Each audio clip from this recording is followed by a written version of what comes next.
ধর্ম যার যার, উৎসব সবার, এই কথাটার কোনো ভিত্তি বা কোনো যুক্তি আমি মনে করি নাই। আমাদের দেশে যারা সনাতনী ভাইয়েরাও কিন্তু সবাই এই যুক্তিতে বিশ্বাসী না। হ্যাঁ, মুসলমান তো হওয়ার কোনো মানেই হয় না।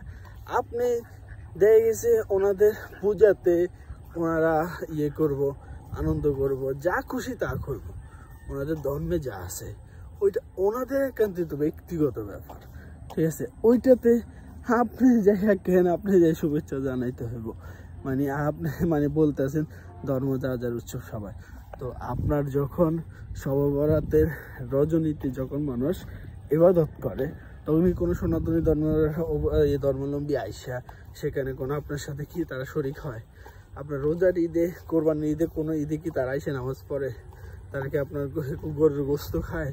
তো তাহলে অযথা কেন এমন একটা মতবাদে আপনারা বিশ্বাসী, আর সেটা আবার সাধারণ মানুষকে মধ্যে ছড়াই দেন।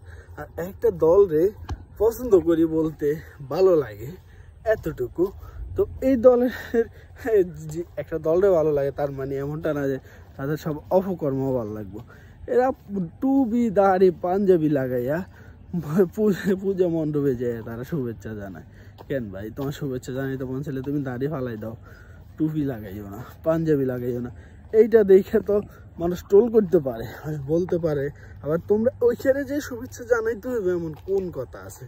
একটা মুক্তির সামনে যায় দাঁড়ায় তোমরা কেন শুভেচ্ছা জানাইতে যাইবা? তোমাদের কি প্রয়োজন?